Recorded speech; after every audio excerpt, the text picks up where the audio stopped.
라팀은 크리스마스 아퍼링입니다.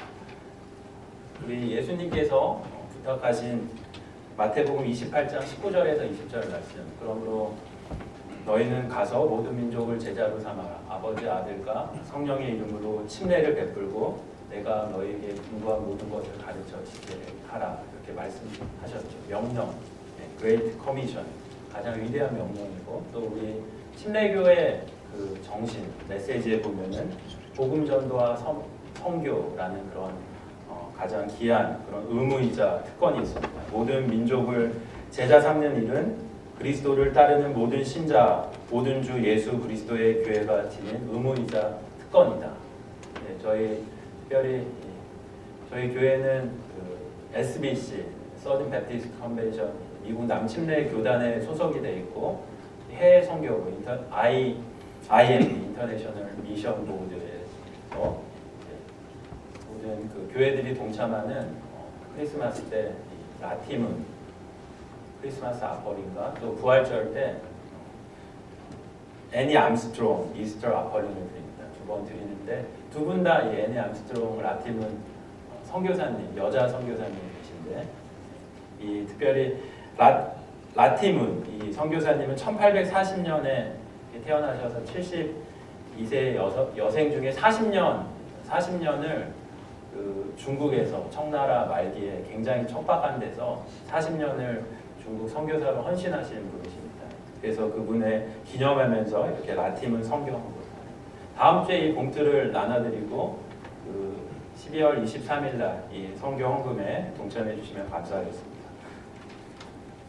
이 달력이 내년도 달력이 아주 이쁘게 나왔는데 우리 투표를 통해서 이번에 결정을 했고 또 너무나 귀한 달력입니다. 봤는데 디자인도 너무 이쁘고 가정당 2부씩 꼭 갖고 가시기 바랍니다. 또 정기 사무총회가 오늘 예배 후에 이곳에서 3시 15분에 있습니다. 꼭 동참해 주시기 바랍니다.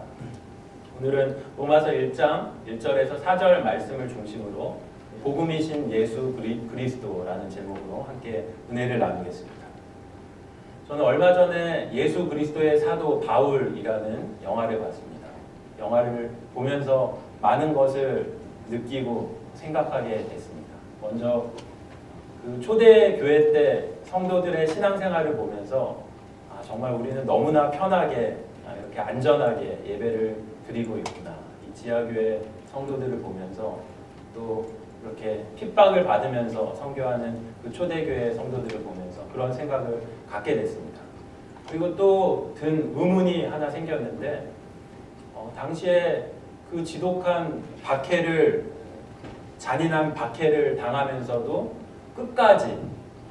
끝까지 예수 그리스도에 대한 신앙을 포기하지 않을 수 있는 그 힘이 도대체 어디서 나오는 걸까?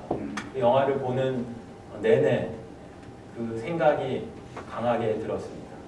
당시에 그 예배를 드리다가 로마 군인에게 들키면은 산채로 온 가족이 사자각으로 던져지는 그 끔찍한 그 박해를 견디면서도 어떻게 예수님을 포기하지 않을 수 있는 그런 힘이 어디서 나올까?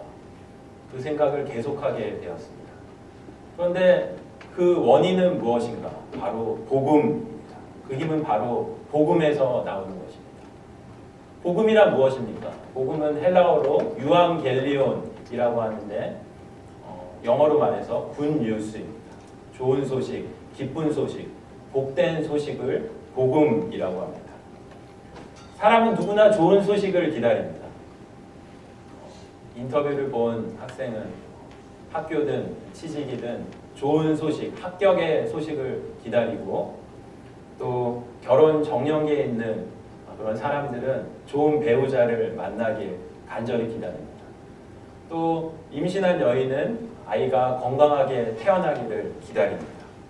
그런데 이렇게 땅으로부터 오는 소식이 아니라 하늘로부터 오는 소식이 있는데 이것을 바로 복음이라고 합니다. 오늘 본문 로마서는 사도 바울이 AD 57년경 에베소 목회를 마친 직후에 로마 교인들에게 하나님의 구원을 체계적으로 설명하기 위해서 바울이 쓴 책, 이것이 바로 로마서입니다. 이 로마서 1장 1절에 우리가 함께 봉독한 이 말씀을 보면요. 이렇게 시작을 하죠. 로마서 1장 1절 한번 같이 다시 보시겠습니다. 1장 1절. 예수 그리스도의 종 바울은 사도로 부르심을 받아 하나님의 복음을 위하여 택정함을 입었으니. 너무 중요한 말이기 때문에 다 같이 한번 다시 해보겠습니다. 1장 1절 시작. 예수 그리스도의 종 바울은 사도로 부르심을 받아 하나님의 복음을 위하여 택정함을 받았으니. 한 번만 더 해볼까요? 외워서 하실 수 있는 분은 좀 하시고 시작. 예수 그리스도의 종 바울은 사도로 부르심을 받아 하나님의 복음을 위하여 택정함을 받았으니.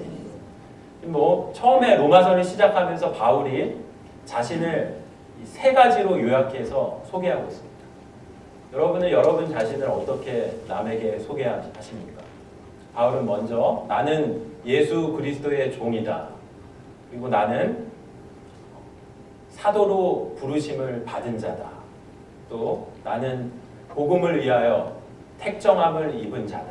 이렇게 세 가지로 요약해서 1절에서 자신의 특징을 말하고 있습니다. 바울이 자신을 이렇게 소개한 데는 오직 한 가지 이유가 있습니다.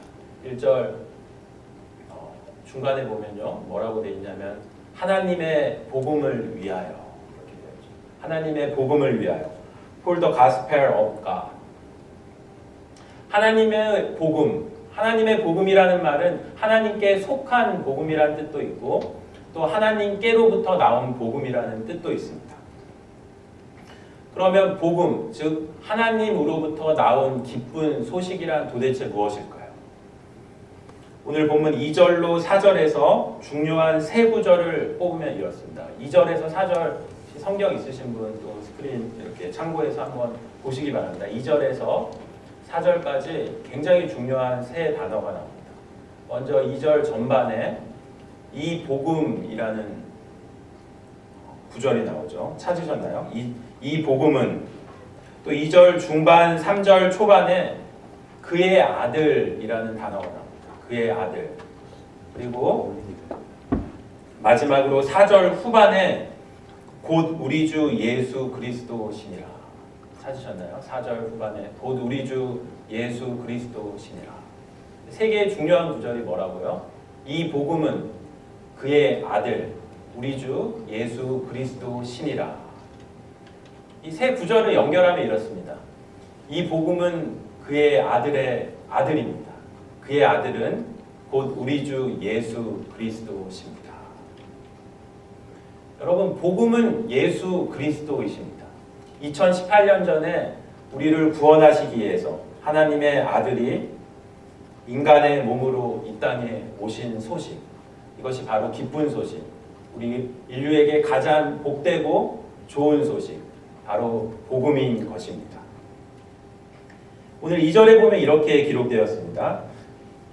2절, 이 복음은 하나님이 선지자들을 통하여 그의 아들에 관하여 성경에 미리 약속하신 것이라. 이 복음은 그의 아들에 관한 소식입니다. 또 이 복음은 하나님이 미리 약속하셨다고 기록되어 있습니다. 누구를 통하여? 선지자들을 통하여 성경에 미리 약속하셨다. 즉 이 말은 이 복음이라는 것은 꾸며낸 이야기, 지어낸 이야기가 아니라 구약의 선지자들에 의하여 약속되고 선포되어진 것입니다. 그분이 바로 누구죠? 예수 그리스도이십니다. 여러분, 예수 그리스도가 기쁜 소식입니다. 하나님의 아들이 세상에 오셨다는 것입니다. 인류가 죄로 말미암아 죽게 되었는데 그 죄를 사하시기 위해서 그 죄를 대신 짊어지시기 위하여 하나님이 자기 아들을 세상에 보내셔서 십자가에 죽게 하심으로 우리를 구원하시겠다고 하는 그 기쁜 소식이 바로 복음입니다. 그래서 복음을 가장 잘 표현하는 성경 구절 중에 하나가 요한복음 3장 16절인데 한번 우리 같이 암송해 볼까요? 요한복음 3장 16절.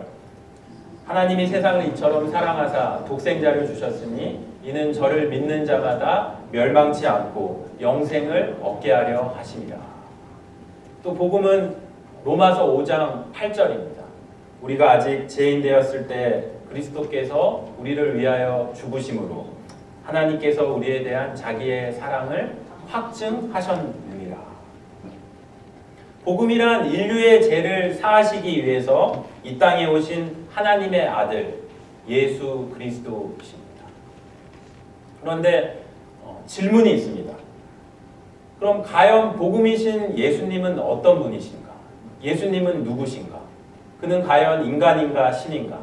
그는 왜 이 땅에 오셨는가? 왜 오셔야만 했는가? 저는 오늘 말씀을 통해서 우리에게 가장 기쁜 소식, 가장 좋은 소식, 가장 복된 소식, 이 예수 그리스도에 대해서 자세히 잘 제대로 알게 되길 주님의 이름으로 축원합니다. 이 땅에 복음으로 오신 예수님은 누구신가? 오늘 첫 번째로 예수님은 완전한 인간이십니다. 예수님은 완전한 인간이십니다. 한번 자막을 보여주시겠어요? 예수님은 완전한 인간이십니다. 오늘 본문 3절, 4절을 보면 이 복음의 핵심인 예수 그리스도에 대해서, 예수님에 대해서 잘 설명하고 있습니다. 여러분은 예수님을 어떤 분이라고 생각하십니까? 사실 역사상 모든 그 교회 역사에서 목숨을 걸고 토론하고 논쟁한 문제가 예수님은 어떤 분이신가? 예수님은 누구신가? 라는 주제입니다. 모든 신자, 불신자, 또 신학자들을 총망라해서 이 예수님을 가장 잘 표현한 문장 중에 하나는 이거라고 할 수 있을 것입니다. 예수님은 완벽한 인성과 완벽한 신성을 가지신 분이다. 그분은 완전한 인간이시면서 동시에 완전한 신이십니다.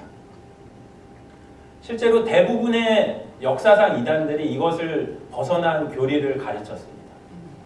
예를 들어서 대표적인 그 예수님의 인성을 부정한 이단들이 있는데 영지주의라는 이단이 있습니다. 그노스티시즘, 영지주의.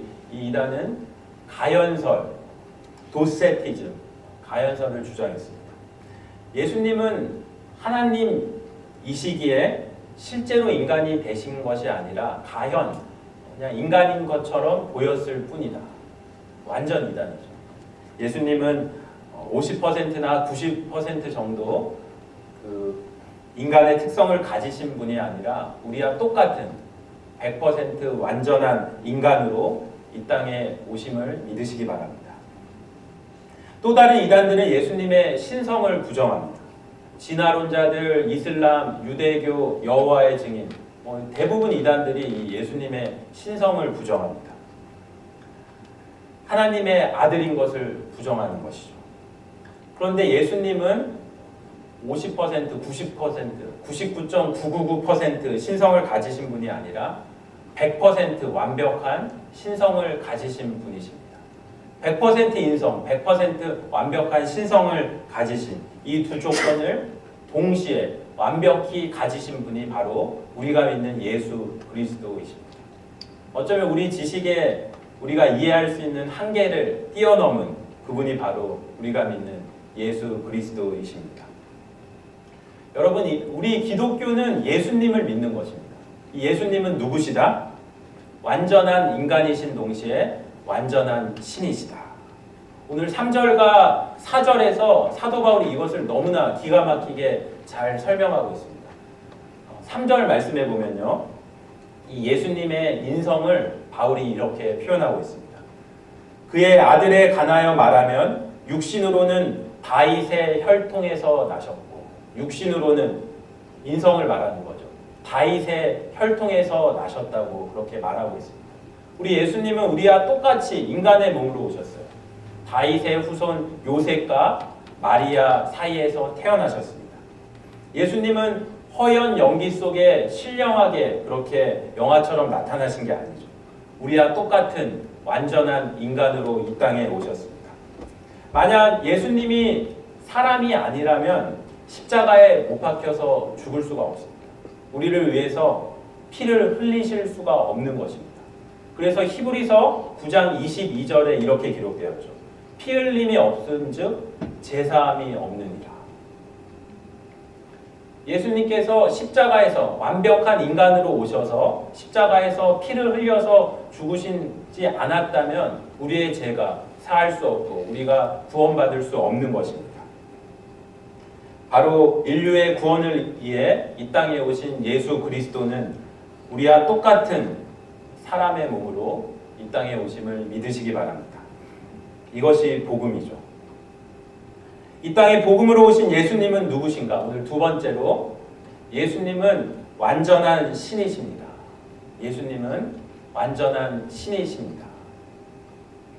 한번 또 보여주세요. 제목을 찾고 이렇게 보셔야지 또 이게 이해가 되니까. 예수님이 사람인 것만으로는 인류를 구원할 수가 없습니다.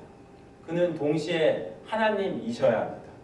따라서 예수님은 완전한 신이시고 동시에 완전한 인간이신데 이것을 4절에서 바울이 이렇게 잘 표현하고 있습니다. 예수님의 신성에 대해서 이렇게 설명하고 있죠. 4절 성결의 영으로는 죽은 자들 가운데서 부활하사 능력으로 하나님의 아들로 선포되셨으니 이렇게 기록되어 있습니다. 먼저 하나님의 아들이라는 단어가 나오죠. 예수님은 인간이시면서 동시에 완전한 신이시다. 이 선포가 되겠습니다. 그리고 제일 먼저 어떻게 시작되냐면 성결의 영으로는 성령을 통해서 성령님을 통한 through the Spirit 이라는 말씀입니다. 그런데 질문이 있습니다. 예수님께서 십자가에 달려 죽은 인간 예수, 이 예수님이 하나님의 아들이라는 것을 어떻게 믿을 수 있습니까? 여러분은 예수님이 하나님의 아들이다. 그분은 하나님이 인간으로 오신 신이시다. 이것을 어떻게 믿을 수 있습니까? 어떻게 믿으세요?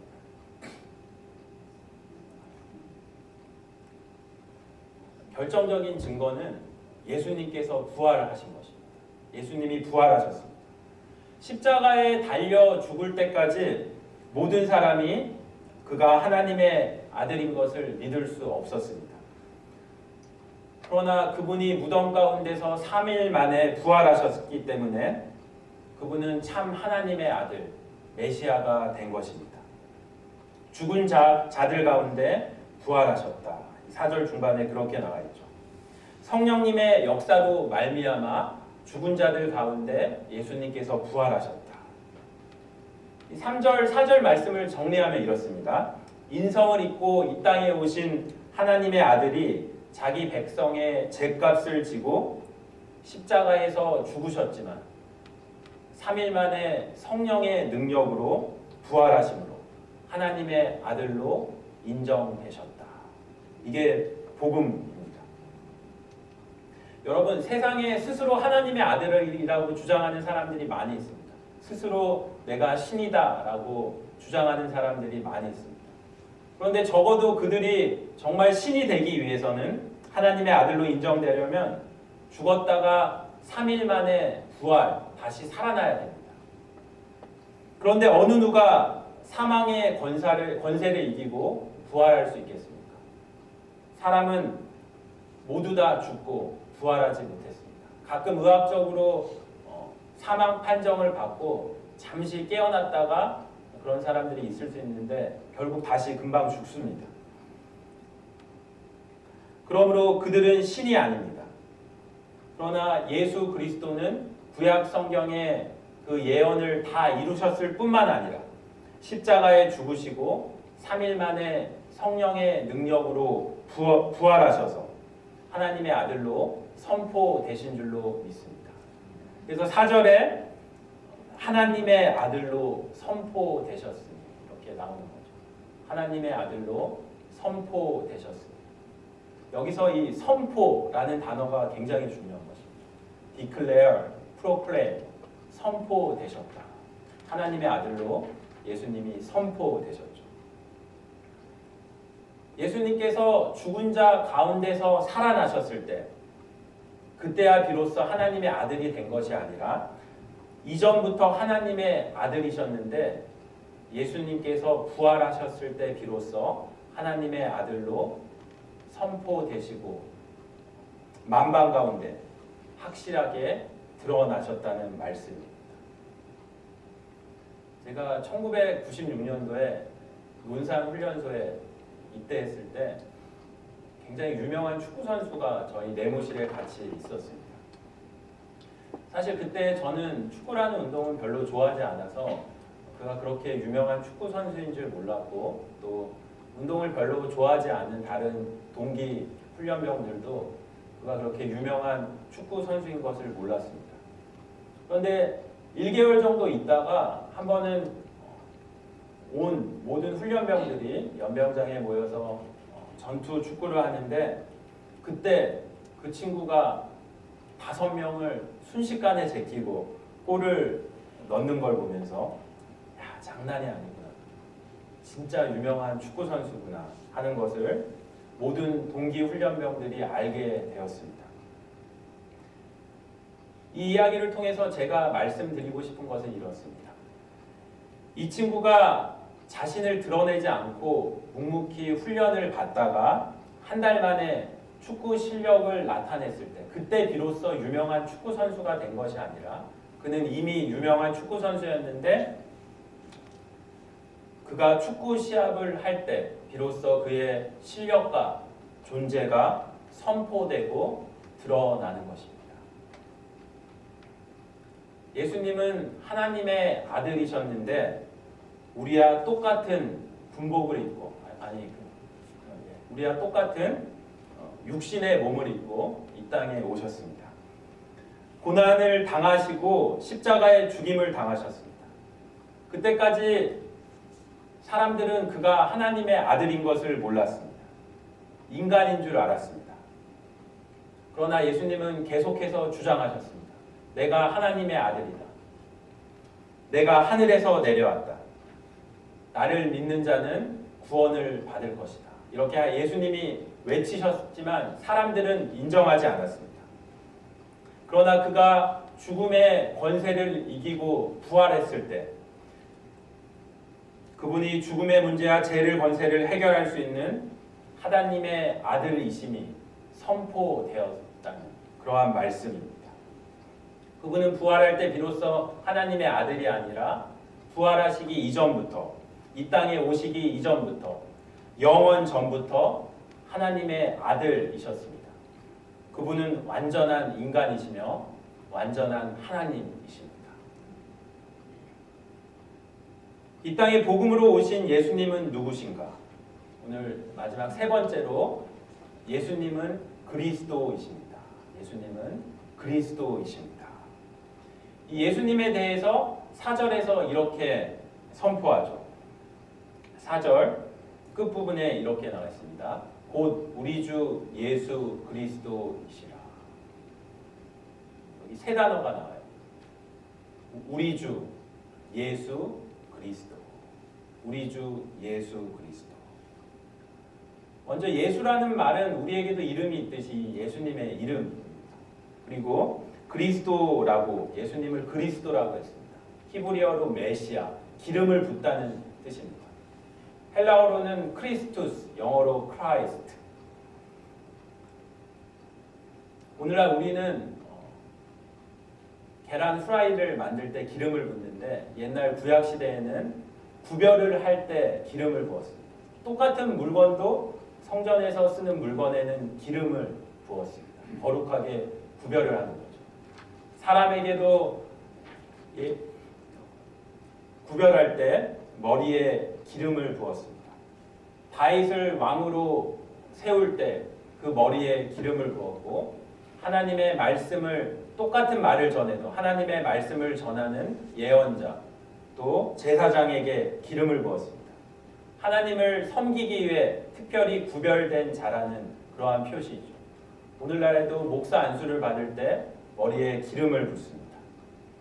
하나님께서 이 땅 가운데 인간을 보내시는데 그 인간 가운데 단 한 사람, 그 한 사람에게는 기름을 부어서 메시아, 인류를 구원할 구세주로 구별하셨습니다. 그분이 바로 예수 그리스도이십니다. 그리스도라는 말 뜻이 바로 기름을 붓다라는 뜻입니다. 무슨 기름을 붓습니까? 사복음서에 보면은 성령의 기름을 붓죠. 예수님께서 침례 받으실 때 이 사건이 이루어졌습니다. 우리 예수님께서는 수없이 많은 사람 가운데 하나님께서 구별된 자로 우리를 인류를 구원할 구세주로 선택한 메시아이시죠. 그분이 바로 곧 우리 주 예수 그리스도이십니다. 예수 그리스도. 여기 한 가지가 더 있죠. 뭐라고요? 우리 주, 나의 주, 마이 로드. 주, 로드. 로드라는 뜻이 무슨 말입니까? 로드, 주님, 주권자, 주관자, 주인이라는 뜻입니다. 우리가 예수님을 나의 주인이십니다 라고 고백할 때 예수님께 모든 걸 맡긴다는 뜻입니다. 그런데 이것은 우리 인생에 있어서 결정적으로 굉장히 중요한 사건입니다. 좋은 사람에게 모든 걸 맡기면 좋은 일이 일어나지만 나쁜 사람, 어설픈 사람에게 모든 걸 맡기면 인생이 엉망이 되기 때문입니다. 여러분, 어설픈 변호사에게 사건을 맡기면 안 되죠. 어설픈 의사에게 치료를 받으면 안 되고 보험도 어설픈 사람에게 들면 안 됩니다. 여러분, 자녀를 어설픈 선생에게 맡기면 안 됩니다. 자매님들이 결혼할 때 인생을 어설픈 남자에게 맡기면 큰일 납니다. 당신의 인생을 어설픈 로드에게 맡기고 아무나 마일로 마이갓이라고 하면 안 되는 것입니다. 나의 인생을 실만한 물가로 인도하시는, 나의 인생을 의의 길로 인도하시는, 나의 인생을 소생시키실 수 있고 나의 인생을 책임지실 수 있는 분은 그분은 바로 예수님밖에 없습니다. 우리 주 예수 그리스도께 여러분의 인생을 맡기시길 간절히 바랍니다. 여러분, 하나님이 살아계신다, 이것까지만 믿는 것은 아무 소용이 없습니다. 귀신들도 하나님의 존재를 믿고 떨죠. 이 하나님이 살아계시다, 이것까지만 믿으면 능력이 없는 것입니다. 그 하나님, 살아계신 하나님, 그분이 바로 나 어떤 관계가 있는가? 예수 그리스도가 바로 하나님의 아들이시고 그분이 십자가에 못 박혀 돌아가심으로 그것이 바로 내 죄가 사함을 받게 된 사건이 됩니다. 이것을 믿을 때 바로 하나님의 역사가 일어날 줄로 믿습니다. 말씀을 정리하겠습니다. 복음은 예수 그리스도가 인간임을 믿는 것입니다. 복음은 예수 그리스도가 하나님의 아들이심을 믿는 것입니다. 복음은 예수 그리스도가 나의 주 예수 그리스도, 나의 주님, 마이 로드인 것을 믿는 것입니다. 이것이 하나님의 복음, 예수 그리스도이십니다. 여러분은 이 예수님을 믿으십니까? 저는 이 시간 여러분을 초청하기 원합니다. 혹시 여러분 가운데 교회 그동안 많이 나왔지만 오늘 이 복음이신 예수 그리스도, 복음의 핵심에 대해서 오늘 처음으로 진지하게 이 복음에 대해서 들으신 분이 있으십니까? 또는 그동안 교회는 오랫동안 나왔지만, 오랫동안 신앙생활을 했지만 아직까지 예수님을 이해하려고만 하고 진심으로 받아들이지 않으신 분, 영접하진 않으신 분이 계십니까? 오늘 하나님께서 요한복음 1장 12절에서 우리에게 이렇게 약속하십니다. 영접하는 자, 곧 그 이름을 믿는 자에게는 하나님의 아들이 되는 권세를 주리라. 이 시간 여러분의 마음 문을 열고 이 땅에 가장 복된 소식으로 오신 예수 그리스도를 여러분의 구주, 나의 주 예수 그리스도로 영접하시길 바랍니다. 하나님께서 이 땅에 보내신 당신의 아들, 복음이신 예수 그리스도를 여러분의 마음 문을 열고 진심으로 받아들이시기 바랍니다. 그러면 이 예수님을 영접하면 하나님께서 여러분을 자녀 삼으시고 영원한 생명을 선물로 주실 것입니다. 여러분을 좌절과 절망에 빠뜨리고 우울하게 하는 모든 어둠의 권세가 떠나고 여러분 인생 가운데 소망과 기쁨과 평안이 넘치게 될 것입니다. 다가오는 성탄절을 맞아 복음이신 예수 그리스도를 나의 구주로 영접하고 구원받은 하나님의 자녀로 살아가는 저와 여러분 모두가 되시길 주님의 이름으로 축원합니다. 하나님 아버지, 2018년 전 당신의 아들이